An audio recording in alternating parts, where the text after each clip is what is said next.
Bom dia, bom dia, bom dia! Estamos de volta através das ondas do canal Educação em mais uma transmissão de aulas para o curso técnico em secretariado. Bom dia, minha gente! Estamos na disciplina de Educação Tecnológica e Midiática. Nesta segunda-feira, 8 de agosto do ano de 2022. Hoje é dia do gato, viu? Dia do gato. Ok? Gato rabo seco, siamês, gato persa, gato, né, de todo jeito. Hoje é o dia do gatinho, tá bom? Muito bem. Pode ampliar o slide todo aí na tela, Jackson, por favor. Dá uma ajustada aí no relógio. Muito bem, vamos lá. Estamos tratando aqui de propriedade intelectual na era digital, viu?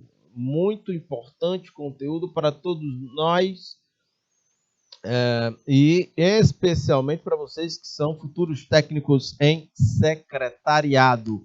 Minha gente, eu estava falando de propriedade industrial, né?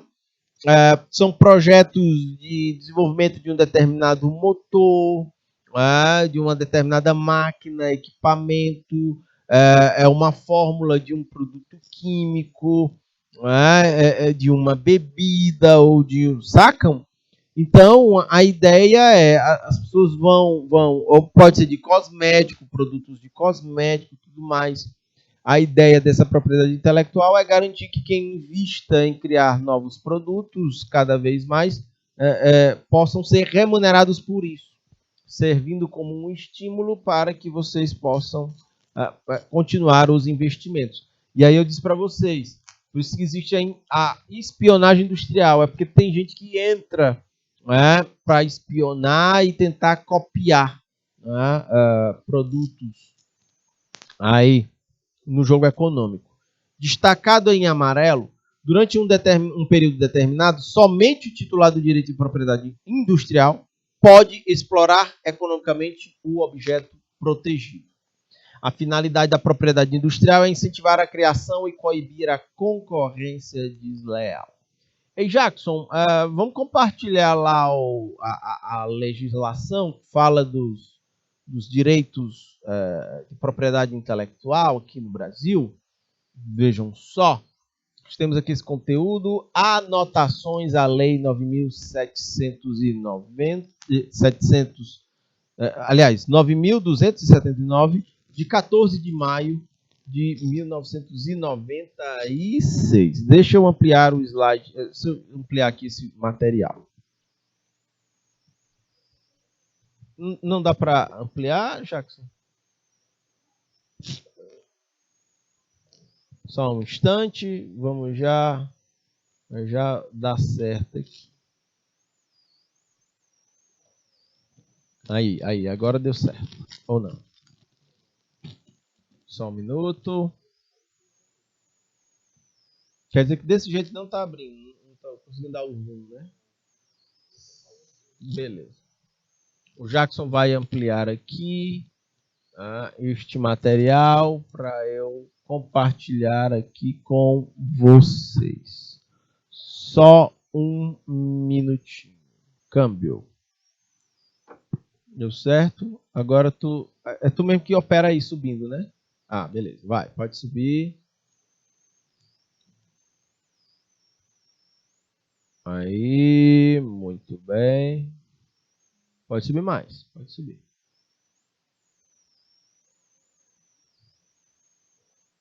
Só dá aí, não abre todo, não? Não, né? Ele só abre essa capa, né? Tá. Pois volta, Jackson. Sim, certo. Tu dá só um zoom aí maior. Vai ficar melhor, pessoal. Só um instante, galera.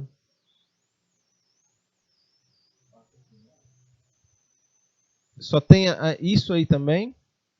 Ou não? Entendi. Ok. Vamos lá, deixa eu dar uma lida aqui. Você pode Aqui, ó, tá bem dentro dos direitos autorais. Copiar, distribuir, exibir e executar a obra. Isso aqui pode, tá? Existe essa autorização. Criar obras derivadas sob as seguintes condições. Você deve dar crédito ao autor original, de forma especificada por ele ou licenciante. O uso não pode ser comercial, você não pode usar essa obra para ganhar dinheiro. O compartilhamento pela mesma licença. Se você alterar, transformar ou criar outra obra com base nesta, você somente poderá distribuir a obra resultante sob uma licença idêntica. Aqui são alguns elementos aí. Ei, Jackson, abre aí volta, dá uma no navegador mesmo, volta lá para o Google, onde tem essa parte aí dos direitos autorais. Aqui, tu volta lá no Google, isso, aí, não, desce, vem aqui, Planalto, vem aqui, isso, beleza, esse aqui eu consigo, né, ó, isso, só um minuto, deixa ele botar aqui mais, pronto, vamos lá, só um minuto,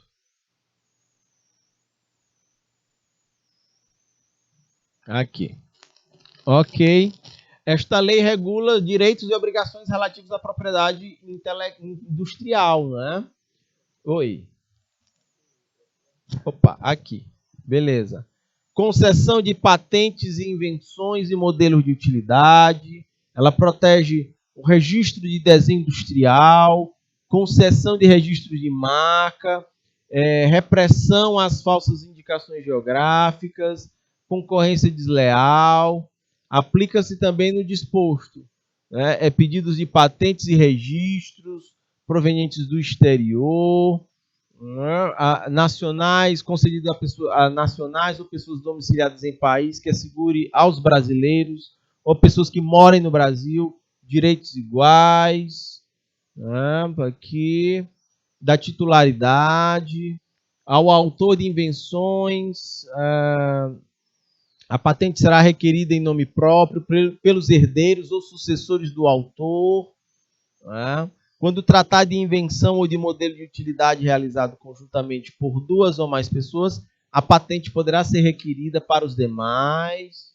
O inventor será nomeado e qualificado, podendo requerer a não divulgação de sua nomeação. Pode ser feito isso.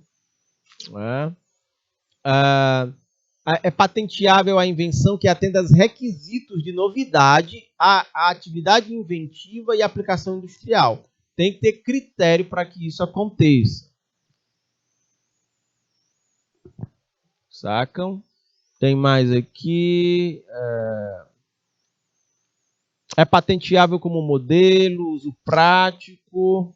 Não considera invenção ou modelo de utilidade descobertas, teorias científicas ou métodos matemáticos, isso aqui não entra na conta. Concepções puramente abstratas ou no campo das ideias, esquemas, planos, princípios ou métodos comerciais, contábeis, financeiros, educativos, publicitários, né? Não entram na conta. As obras literárias, arquitetônicas, artísticas, científicas, né? Que não são consideradas invenções.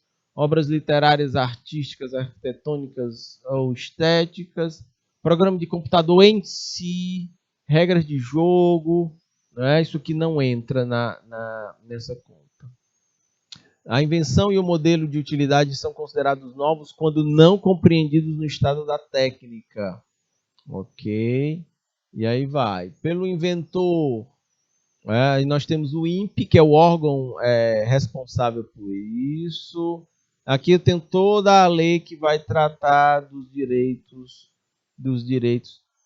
Não são patenteáveis o que for contrário à moral, aos bons costumes, substâncias, matérias, misturas, elementos, partes dos seres vivos, e aí vai. Tem vários critérios. Aqui a lei ela vai mastigar bastante todos esses elementos relacionados à propriedade intelectual, tá bom? Industrial. Pode voltar para o slide, Jackson. Lia Raquel, bom dia, seja bem-vinda. Câmbio.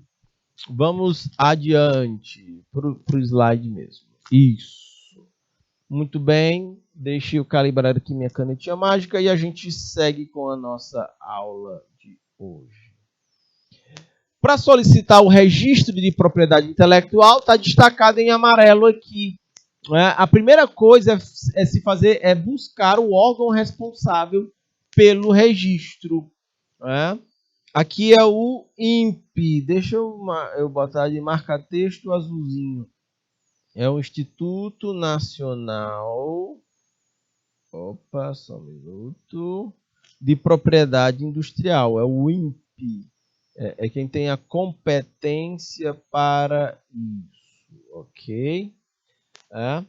Para a propriedade industrial, que abarca registro, concessão de marcas, patentes, desenho industrial, transferência de tecnologia, indicação geográfica, programa de computador, topografia de circuito integrado. O órgão é o INPE, tá bom? Ele é quem vai receber isso aí. Abre-se um processo, eles vão avaliar dentro de vários critérios, não necessariamente é um processo rápido, por vezes ele demora esse reconhecimento e depois ele é concedido se o projeto atender a todos os requisitos definidos pelo INPE. Ok? Para direitos autorais, aqui de obras, o órgão responsável para os direitos autorais, aqui o órgão responsável é a Biblioteca Nacional. Aqui já é uma outra pegada. Lá o INPE é de ordem mais produtiva, mais técnica. Ok. Ela realiza o registro de obras intelectuais desde 1898, quando foi publicada a primeira lei específica sobre os direitos autorais. Aí aqui a gente também tem a atual lei 9.610. Essa aqui especificamente trata de direitos autorais, tá bom? De obras aqui de natureza intelectuais, obras intelectuais, tá bom? Beleza? Aí tem um outro conjunto de leis que vão normatizar tudo isso. Vamos adiante.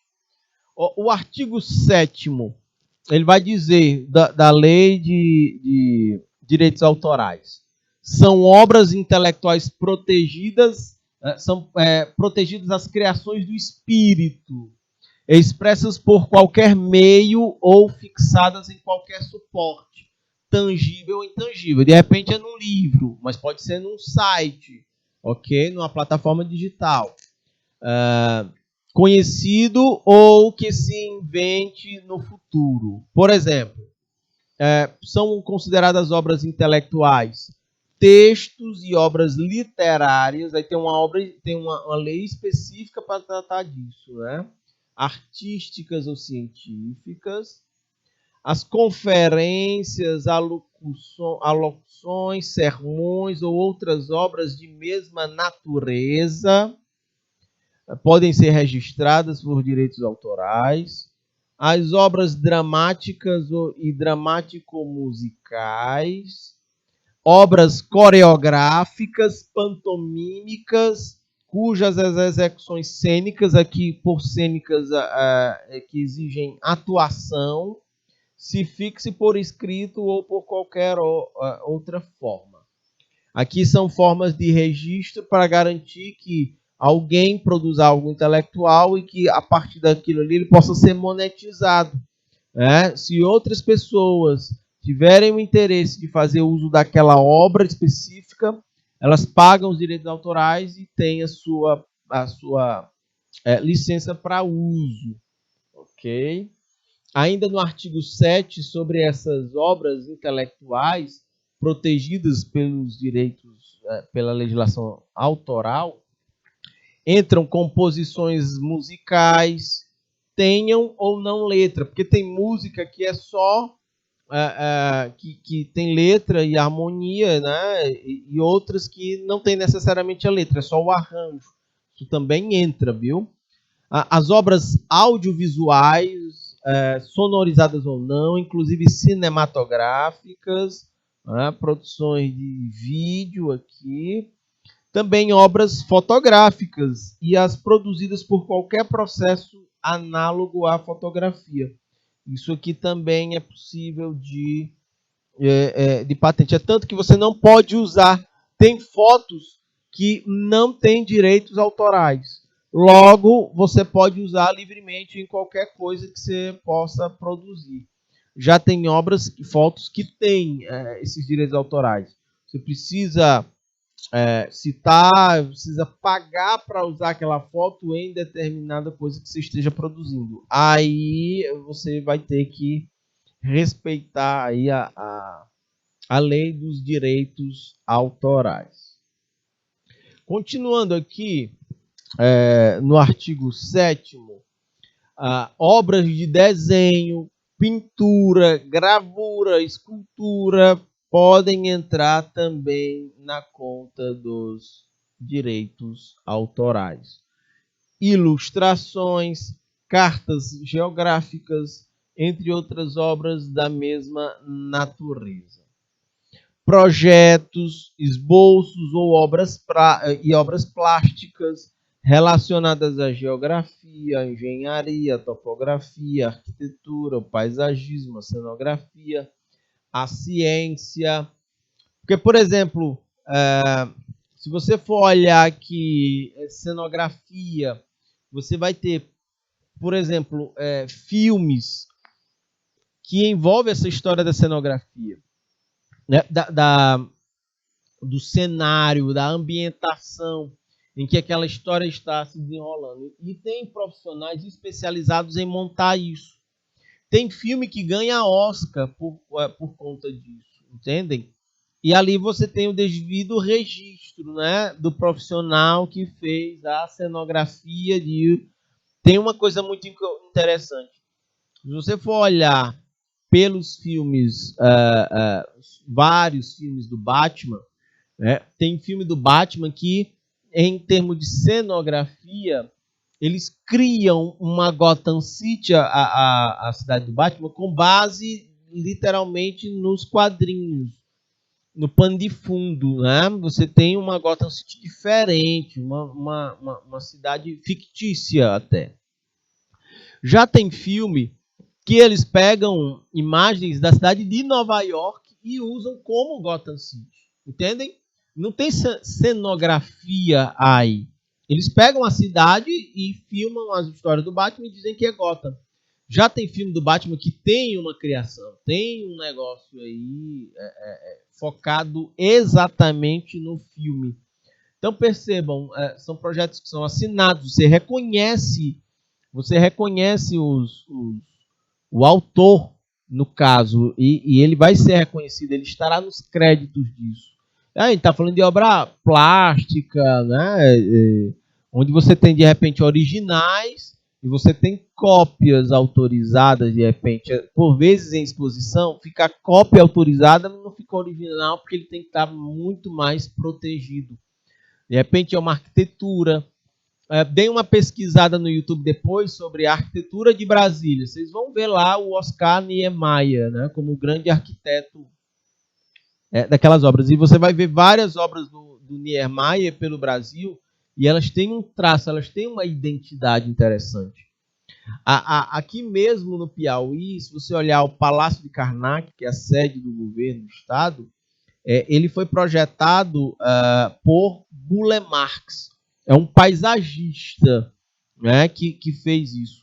O próprio Burle Marx havia feito também o projeto da Avenida Frei Serafim aqui em Teresina. Esse projeto já foi alterado, já não é mais original. E o Burle Marx tem várias obras de paisagismo em que ele desenhou, ele fez, e que são reconhecidamente desse cara. Inclusive, isso é motivo até de atrativo turístico, devido à fama e ao conhecimento que ele tem. Eu estou dando vários exemplos aqui de propriedade aqui no contexto de direitos autorais, tá bom? De você reconhecer a obra de determinado autor. Adaptações, traduções, transformações de obras originais apresentadas como criação intelectual nova. Isso aqui também pode entrar. É tanto que tem livro que tem certas traduções e os críticos dizem, opa, não ficou boa essa tradução. Tem outros que, opa, essa aqui ficou fiel aos originais, né? Também acontece. E aí você vai ter um profissional que vai estar sendo reconhecido como autor daquela tradução. Os programas de computador, né? Não se enquadram nos direitos de propriedade industrial, mas se enquadram como direitos autorais. Coletâneas,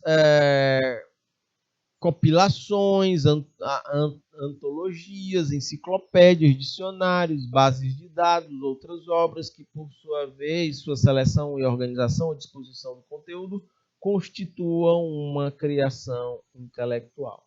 Isso aqui também entra na conta.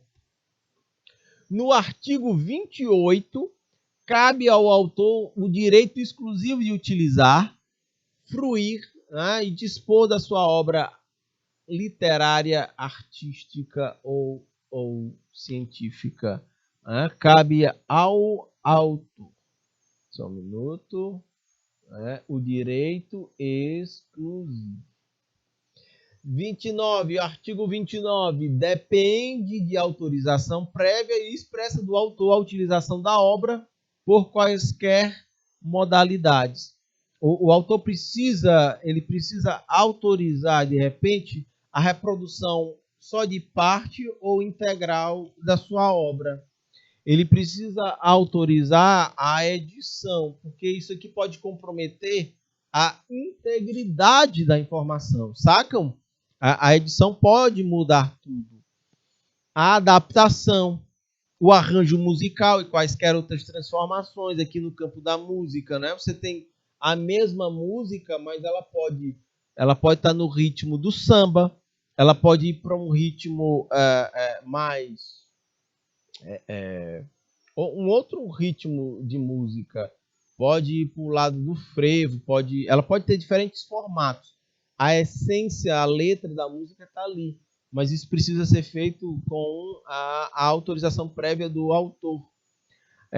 A tradução para qualquer idioma precisa ter a autorização do autor. Se não me engano, o autor de livros mais traduzido do Brasil para o mundo é o Paulo Coelho, por exemplo. Ele tem uma literatura de ordem mais mística, tem gente que chama de autoajuda, místico, tem isso. E a inclusão de fonograma ou de produção audiovisual em determinada obra. Tudo isso aqui depende do autor autorizar ou não. Continuando aqui, a distribuição, quando não intrínseca ao contrato firmado pelo autor com terceiros para uso ou exploração da obra, né? Também aqui a história da distribuição. Quando ela não está em contrato, precisa da autorização do autor, né? Essa distribuição, quando não está no contrato, ok? Slane, bom dia. Fala um alô aí para a Ana. Bom dia, Ana. Câmbio. Beleza, minha gente? Vamos adiante. Também tem um outro ponto, viu? A distribuição para a oferta de obras ou produções mediante cabo, fibra ótica, satélite, ondas ou qualquer outro sistema que permita ao usuário realizar a seleção da obra ou produção para recebê-la em um determinado tempo e lugar previamente determinados, por quem formula demanda e nos casos em que o acesso à obra ou às produções se faça por qualquer sistema que importe em pagamento pelo usuário. Tem uma coisa interessante aqui, por exemplo, quando a gente que trabalha aqui no canal, Slane e Ana, quando a gente trabalha aqui no canal e a gente trabalha com vídeo, né, produzindo vídeo, eu estou aqui no estúdio, ministrando aula e tudo mais, na hora de assinar o contrato de trabalho, a gente também assina a seção dos direitos de imagem.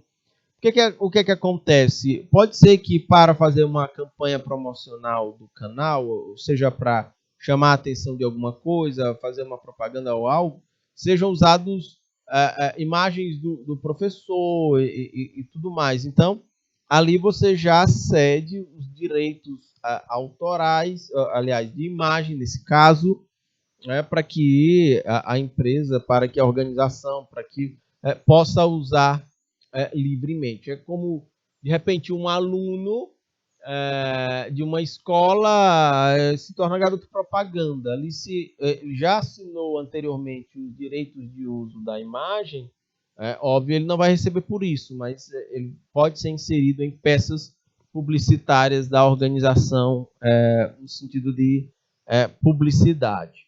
Utilização direta ou indireta de obra literária, artística ou científica, tudo isso exige a autorização do autor. Ok?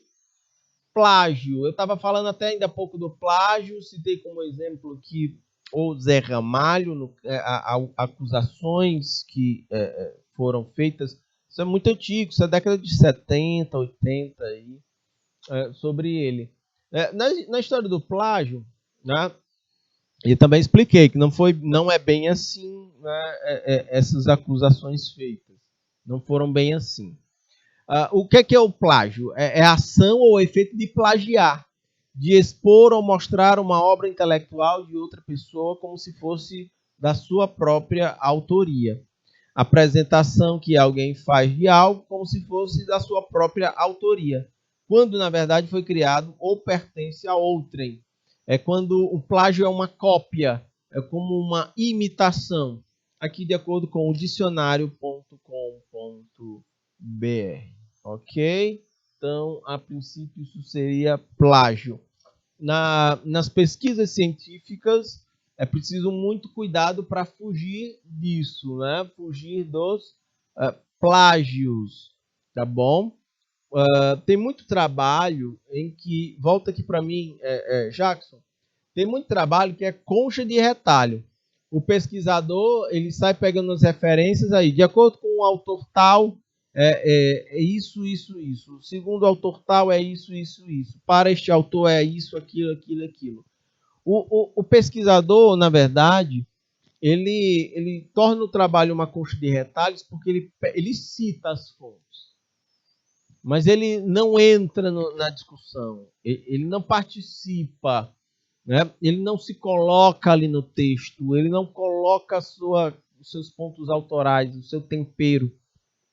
Então o trabalho fica só uma concha de retalhos, é uma boneca ali com diferentes partes que foram montadas e costuradas, né? É uma boneca costurada com várias partes diferentes, sacam? Já tem pesquisador que faz o plágio, ele copia, ele pega a fundamentação de um autor que já falou sobre o tema, já estudou sobre o tema e ele usa como se fosse dele. Né? Ele se apropria do trabalho do outro. Aí é plágio. Né? E toma como se fosse dele. E numa banca de avaliação, geralmente o avaliador chega e diz assim: de onde foi que você tirou essa linha de pensamento? Aí o autor chega e diz: fontes da minha cabeça. O povo brinca muito. Isso até vira meme, né? A Terra é plana. Né? Oxe, com base em que você está dizendo que a Terra é plana? Ela é plana. Né? Estou usando como base a antiga... sei... umas fontes aí de ordem muito duvidosa para dizer que a Terra é plana. Né? O fontes da minha cabeça, né? Porque... Mas sacam, a pessoa não vai às fundamentações. Uma pesquisa básica, ela já mostra e desmonta a teoria da Terra plana. Tem um site muito interessante que ele mostra todas as rotas marítimas feitas no mundo por navios. Você olha todo o globo, todo pintado com rotas marítimas. Você vê navios se deslocando, né, por exemplo, do Brasil para o leste, para a Ásia. Você vai ver países saindo da Ásia e indo direto para o Brasil, só que não pelo Oceano Atlântico, você vê pelo Oceano Pacífico. Ou seja, a Terra ela é redonda, tem rotas que tornam o mundo, a Terra redonda, de fato. Não é?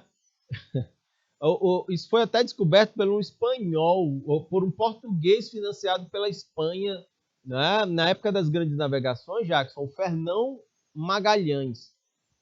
Esse cara, ele queria encontrar uma rota marítima diferente da que ia pelo Oceano Atlântico.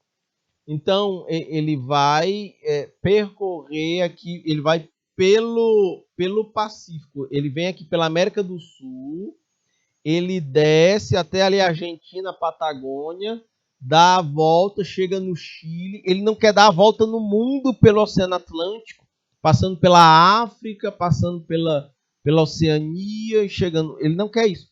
Ele faz o caminho inverso. Ele vem aqui, América do Sul, vem lá por baixo da Argentina ali, vem por baixo da Patagônia ali, aí sobe pelo Chile, vai para o Pacífico já. Literalmente dando a volta ao mundo no sentido contrário. Tem até uma família navegadora brasileira que fez a mesma rota do Fernão Magalhães, esqueci o nome dos caras, Schumann, família Schumann, né? Se eu não me engano. Eles fizeram essa mesma rota dele. E o curioso, tem também uma série, eu não sei se é Netflix, não sei qual que o Rodrigo Santoro ele estreia, Jackson, e ele interpreta o Fernão Magalhães, o cara que fez a rota que mostra que a Terra não é plana. Isso, época das grandes navegações, é possível vocês estudarem isso lá na história. Mas ainda hoje tem gente dizendo que a Terra é plana. Oi? Família Schumann, fizeram aí. Desbravado. Tem até documentário falando sobre. É muito interessante. Por isso que quando eu estou falando da Terra plana, é por isso que eu estou dizendo que é muito importante a gente ir às fontes verídicas, né? As fontes íntegras, né? Do que se basear por fake news. Sacam? Como de fato. É desse jeito que a coisa funciona. Pode ampliar o slide todo aí na tela, Jackson, por favor. Vamos adiante. Vejam só. A violação dos direitos autorais, e aí está destacado em caixa alta, viu? É crime. Né? Fazer um trabalho de pesquisa e plagiar os autores, minha gente, isso é crime, é tipificado como um crime. E existem punições para isso. Está previsto no artigo 184 do Código Penal. A punição vai desde o pagamento de multa, a punição pode ir desde o pagamento de multa até a reclusão de 4 anos, sacam? Dependendo da extensão, da forma como o direito foi violado, ok? Está aqui o artigo 184, violar direitos de autor e os que lhes são conexos, a pena detenção na verdade, né, de 3 anos, aliás, de 3 meses a 1 ano ou multa. Aí aqui já está mais... isso vai variar muito, como está dito aqui, da extensão, né, de como o direito foi violado. Aqui é engraçado, né? Você tem aqui a Nazaré Tedesco. Pode não ser do tempo de vocês, né? A novela, como é o nome, meu Deus, da novela? A Senhora do Destino. O Jacques está dizendo que ouviu falar, diz que não assistiu a novela da Maria do Carmo, né? Essa novela aqui, Senhora do Destino, ela rolou há um tempo atrás. Aqui a atriz é a Sorrah. Eu esqueci o primeiro nome dela. Renata Sorrah, ela, né? E era vilã da novela. E toda maquiavélica, ela toda... né, cheio dos planos sobre as coisas. Era engraçada essa personagem. Era uma vilã engraçada. E o pessoal fez meme com ela. Mas vejam, ela é uma personagem, ela foi escrita por um autor, era parte de uma novela, sacam? E aí o pessoal começou a fazer meme, né?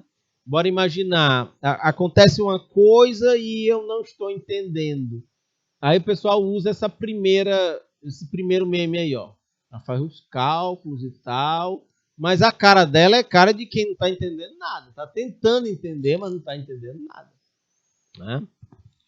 Bora imaginar que o Jackson ele faça alguma marmota e aí isso aí eu vou ficar impressionado com a marmota que o Jackson chega aqui vestido de índio.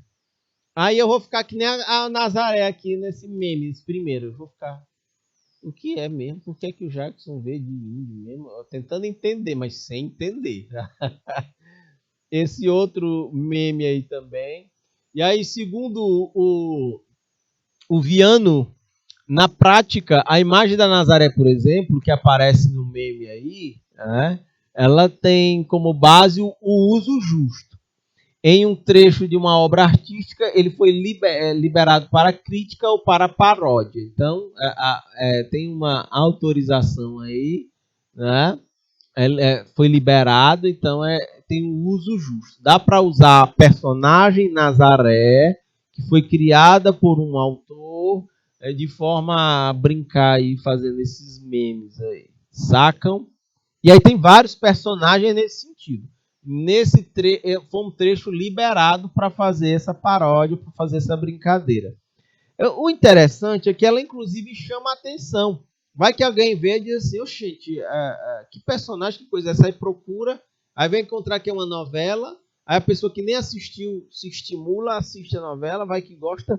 Você chama a atenção para uma obra que já rolou e que não está mais circulando, mas fica conhecida. Sacam? Tem mais exemplos aqui. Olhem só. Aqui eu tenho essa imagem aqui. Segundo o Viano, né? Se você tem autorização para usar a imagem, que é base do meme, né? Tá tranquilo. Então você pode reivindicar o copyright da piada, né? Que é sua, que você criou. Né? E até acusar outras páginas de plágio. Olhem só, aqui a família desse cara processou uma página que utilizava a foto dele, né? E a família foi indenizada por 100 mil reais. Aqui se eu não me engano o nome dele, a brincadeira que fizeram com ele é o Centavara, né? Se eu não me engano, é o zangadão aqui. Vai me processar? Te Centavara, moleque. É engraçado porque rapaz, eu tenho um vizinho, né? E ele é a cara desse cabra. Eu fico rapaz, é o Centavara esse cara. É muito parecido, anda de chapéu, tem a costeleta, usa óculos do mesmo jeito. Ou seja, usaram a foto desse cara para criar memes, como não estava autorizado, a família entrou com processo e faturaram aí 100 mil reais de 100 mil reais de indenização. Sacam? Beleza? Tem uma outra coisa bem interessante, que trata de direitos autorais. Aqui, ela é maravilhosa. Não sei se vocês conhecem esta figura aqui. Deixa eu marcar ela de marca-texto, que é o nome dela. Podem procurar depois no YouTube. Ela tem um canal no YouTube, é a Isabela Boscov. Né? Conheci ela, inclusive, há pouco tempo. Eu gosto muito de cinema, gosto de assistir filme, eu faço curso de roteiro de cinema, gosto demais. E quando eu vi o canal dessa mulher no YouTube, caraca, tem coisas assim que ela fala, putz, isso aqui é do jeito que eu penso sobre determinado filme. Ela é muito boa. E ela é uma crítica de cinema. Ela faz vídeos colocando a opinião dela sobre os filmes, né? E viralizou agora recentemente com suas falas sendo usadas em um outro contexto. Eles pegam, o que é que o pessoal pega? A foto da Isabela, Aqui, ó. Pegaram a foto dela. Deixa eu botar aqui o caneta amarela. Deixa eu botar branca. Eles pegaram a foto dela, aí cria uma legenda, né? Isso ligando ao signo de Áries, né? Aí é como se ela estivesse fazendo a previsão.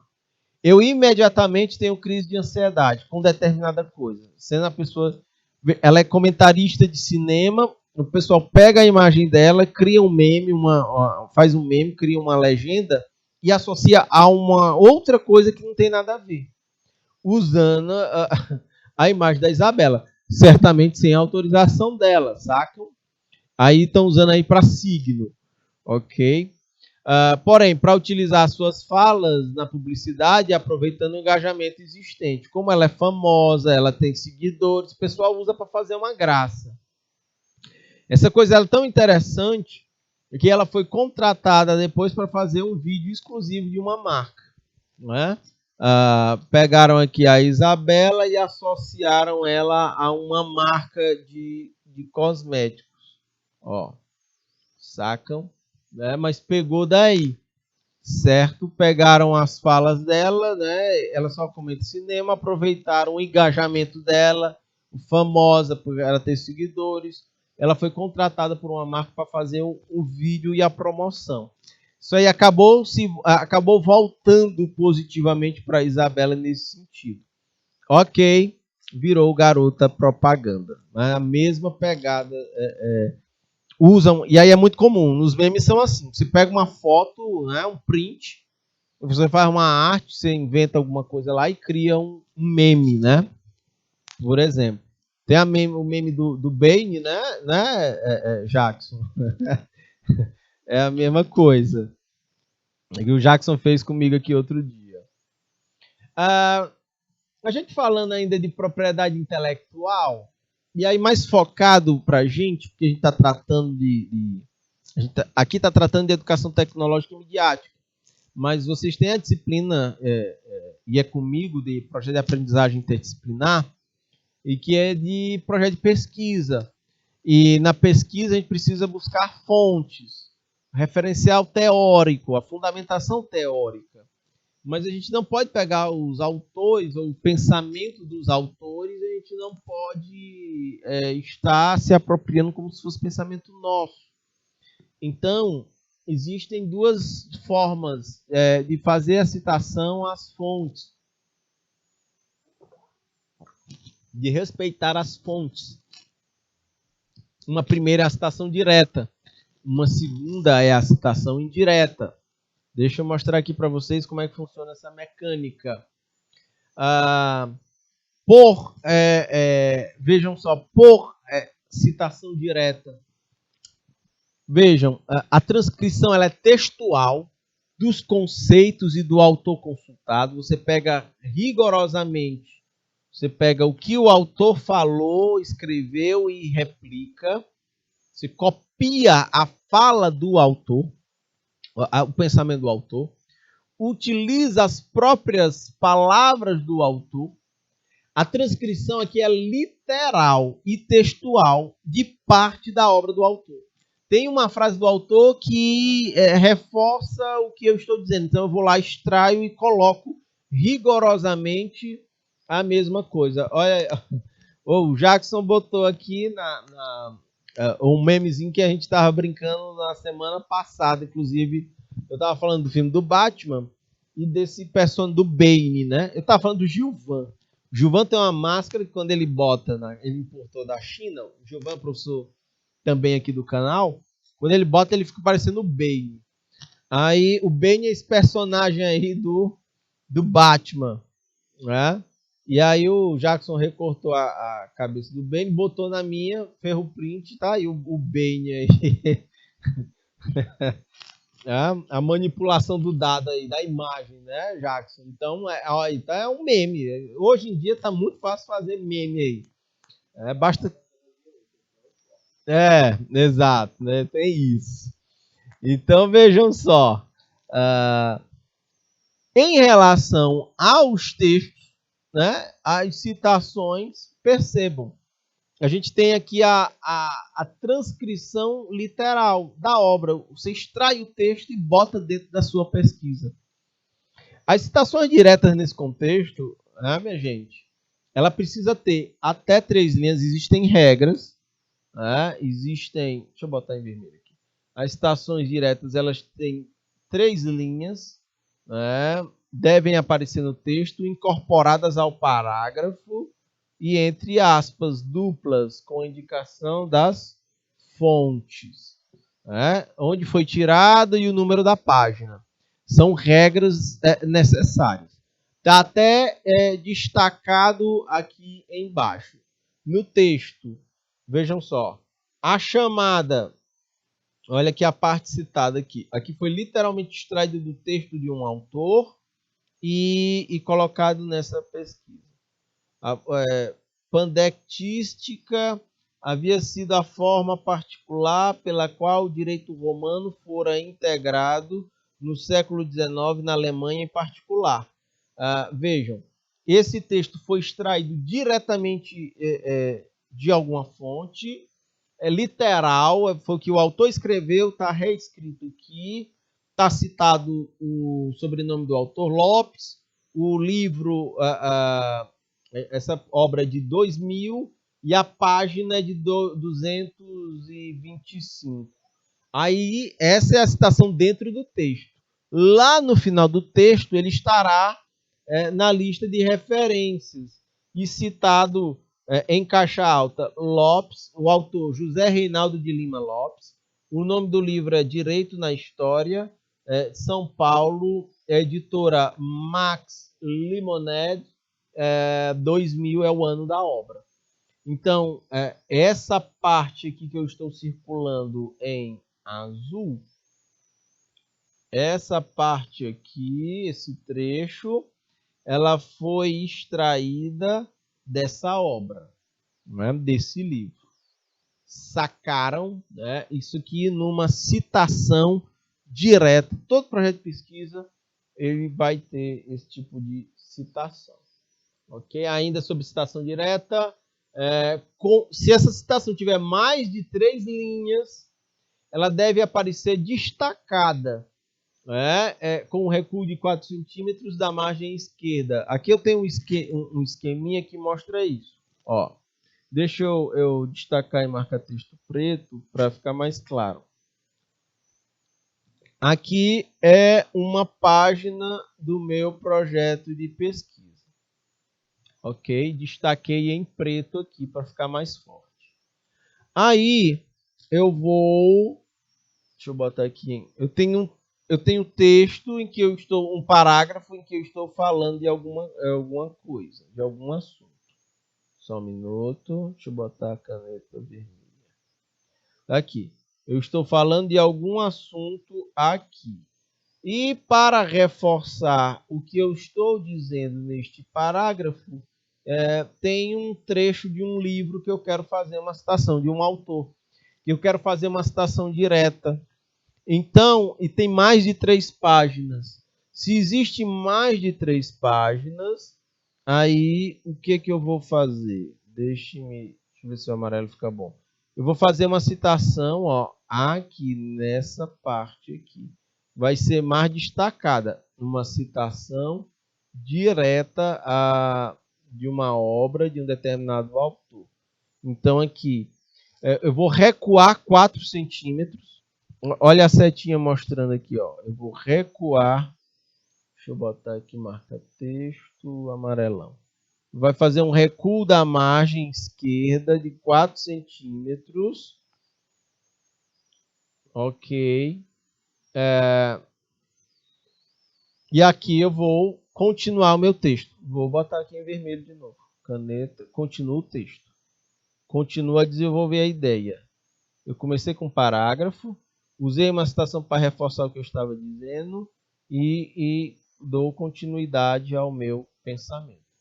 Essa é a estrutura. Olha como é que a citação direta com mais de 3 páginas fica dentro do texto. Está destacado em amarelo aí. Tá bom?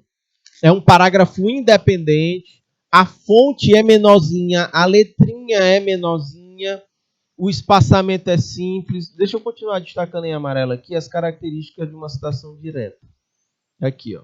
O recuo de 4 centímetros da margem esquerda, parágrafo independente, letra menor do que a utilizada ao longo do texto. Bora imaginar que eu esteja usando fonte 12, tamanho 12, na citação eu reduzo para 10, entende? O espaçamento simples entre as linhas, né? Ó, espaçamento simples entre linhas, sem aspas, né? Sem itálico, nas fontes aqui, com indicação das fontes de onde elas foram retiradas. Tá bom? E aqui tem. A citação nesse caso poderia ser, deixa eu destacar aqui, eu falei, botei em amarelo, deixa eu continuar em amarelo aqui.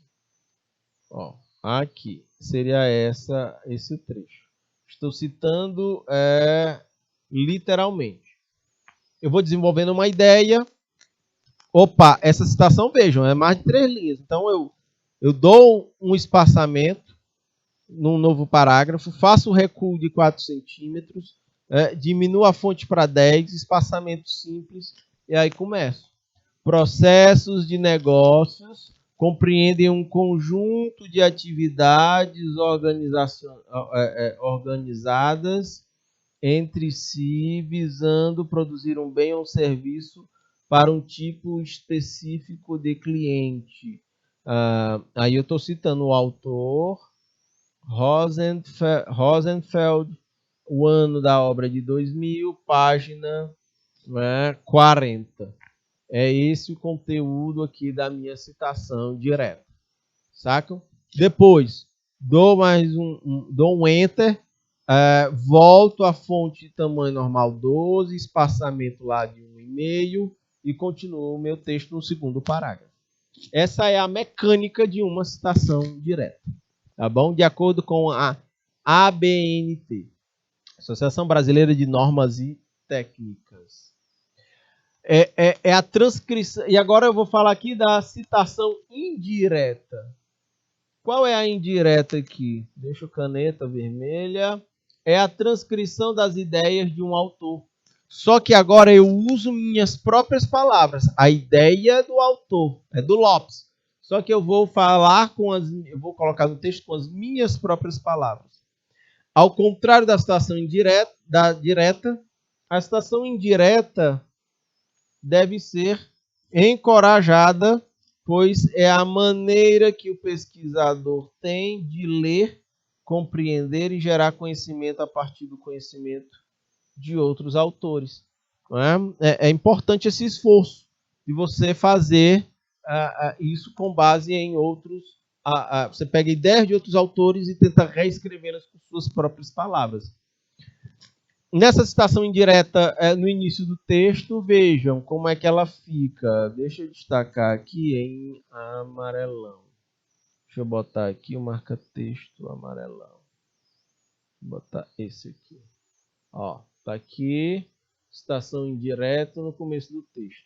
Segundo Jorge, 2000, a existência de uma energia eletromagnética e invisível foi relatada por Clerk Maxwell em 1873. Ainda segundo o autor citado, foi elaborada a teoria de que, independente de um condutor sólido, as ondas eletromagnéticas propagam-se no ar. Essa aqui não é literal. Não foi assim que o Jorge citou lá no texto fonte, né? Mas eu estou reescrevendo com as minhas próprias palavras. Isso quando a citação está no começo do texto. Ó. Segundo Jorge, abre parênteses 2000. Se a citação for no fim do texto, vejam, em 1901, usando seu equipamento de radiotelegrafia no rebocador Flynn Hunters, Marconi cobriu uma regata realizada no Canal da Mancha. Durante a competição, as notícias eram redigidas, enviadas em código Morse e captadas pela estação receptora. Aí eu vou lá, Jorge 2000. É assim que funciona a citação indireta, no começo ou no final do texto. O limite do direito autoral. O limite que perdura nos direitos autorais variam, vai de acordo com de país a país, por conta das legislações que vão variar. Assim que o prazo se encerra dos direitos autorais, pode entrar para domínio público. No Brasil, ressalta-se a lei nacional 9.610, ok? Quando o prazo dos direitos autorais se encerra,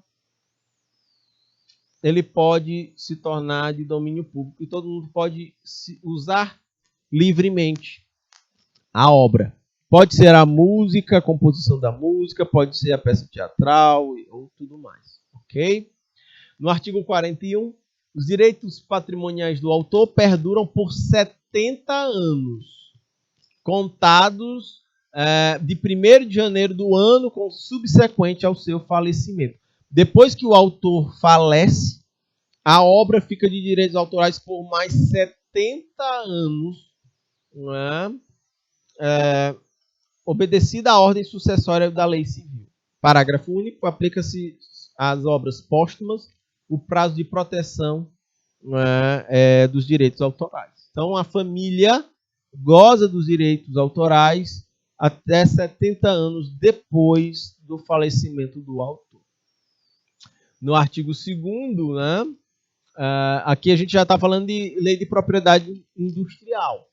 Vejam, a proteção dos direitos relativos à propriedade industrial, considerando seu interesse social e desenvolvimento tecnológico e econômico, efetua-se mediante concessão de patentes e invenções, de modelos de utilidade, concessão de registro de desenho industrial, deixa eu botar aqui o vermelhinho. Nós temos também registros de marca, entram debaixo do guarda-chuva da proteção industrial. Serve para repressão às falsas indicações geográficas e a uma concorrência desleal. No artigo 3º, está dizendo aqui, eu cheguei a ler isso aqui diretamente na obra, que eu mostrei para vocês lá na internet, falando de marca. A marca é um distintivo, cujas funções principais são identificar a origem e distinguir produtos e serviços de outros do mesmo segmento. De acordo com a legislação brasileira, são passíveis de registro como marcas, sinais visuais, perceptíveis ou não, ok? Ajuda a diferenciar produtos similares, mas que são diferentes. Esses eram tópicos muito importantes que a gente tinha para discutir sobre propriedade intelectual, direitos autorais, propriedade industrial, tá bom? Grande abraço, fiquem com Deus, a gente se encontra amanhã em projeto de aprendizagem interdisciplinar. Tchau, tchau.